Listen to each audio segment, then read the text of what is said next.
Hello and welcome. You're watching NewsX and I'm Shivani Singh. We are tracking the latest developments regarding the West Asia conflict, and US President Donald Trump has announced a historic peace deal with Iran, calling it a breakthrough as previous administrations had failed to achieve this. In a Truth Social post, Trump has stated that the agreement will bring peace and security to West Asia and lead to the reopening of the strategically vital Strait of Hormuz. He also authorized the immediate lifting of the US naval blockade.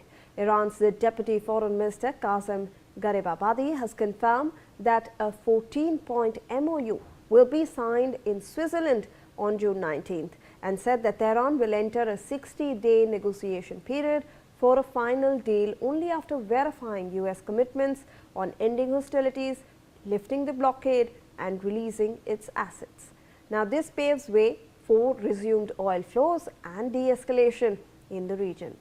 With that, let's take a look and try to understand what Iran wants, and let's compare it to what US President Donald Trump actually wants as the countries move towards a final agreement. Remember that this is all happening because this is an MOU that has been agreed upon. Details have not been released, but Iran is saying that they have certain 14 points that they would in fact like to present to the world that is likely to be signed on June 19th. So let's look at the various perspectives what Iran would be wanting out of this agreement and what US would be looking at. So let's look at the peace deal. Iran actually wants that the Strait of Hormuz is under its control with Oman. So Iran wants the Strait of Hormuz along with Oman under its control. Remember that Iran and Oman have maintained that the Strait of Hormuz falls within their own nautical miles, and hence they have sovereign right to control it. And this is what Iran will want. Let's look at what US wants. Obviously, reopening of the Strait of Hormuz immediately, because it's a critical and strategically very important global strait for supply lines of fuel, of fodder, of food, and hence US will want to look at free flowing of traffic through that strait. So on Strait of Hormuz, to differing opinions from both Tehran and from Washington. Let's look at the next option that we are looking at. Let's look at how Iran wants an end to the US naval blockade in the Strait of Hormuz and restore shipping access to Iran. US wants nuclear talks to be held after the MOU signing.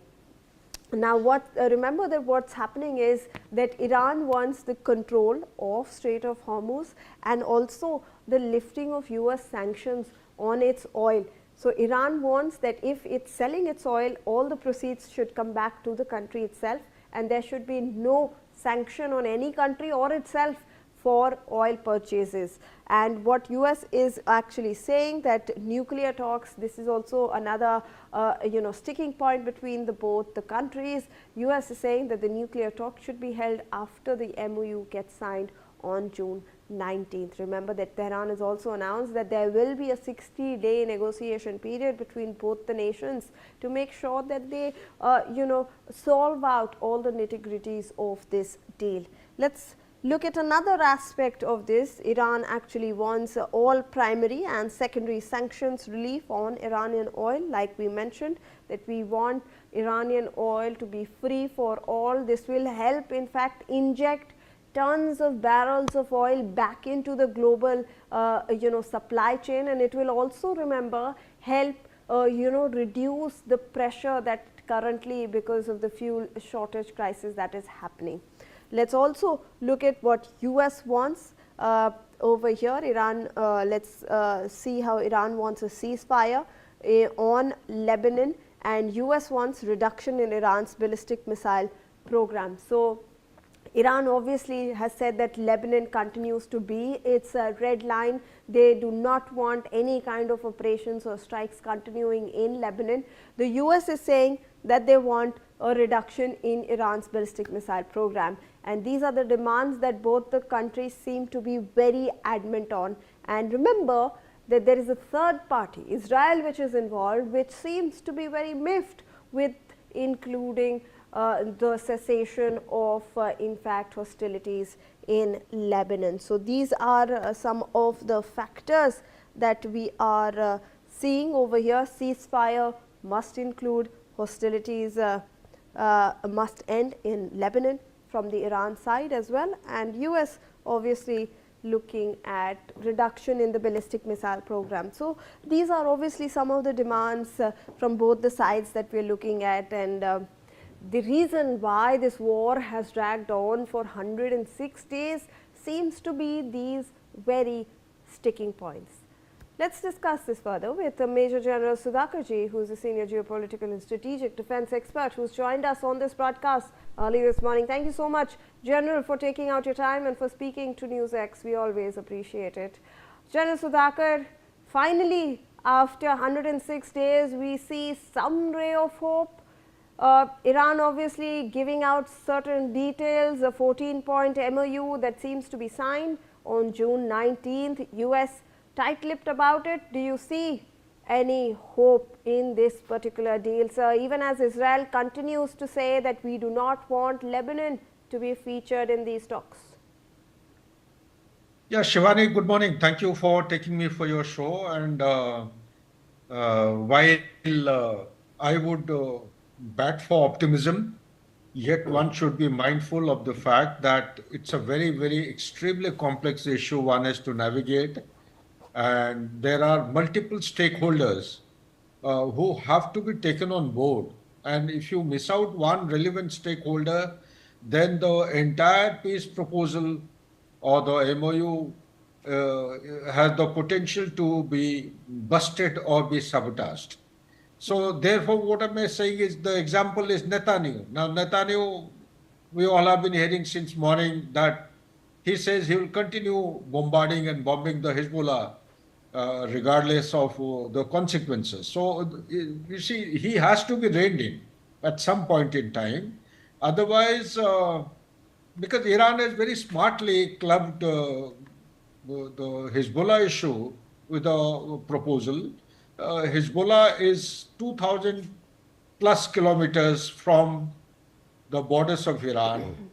And it is not a geographically contiguous objective. However, the doctrine of, they called it the octopus doctrine, based on which Israel dominates the Middle East so as to contain and counter Israel, cannot sustain itself without the proxies. And Hezbollah is the most important proxy that it has given birth to.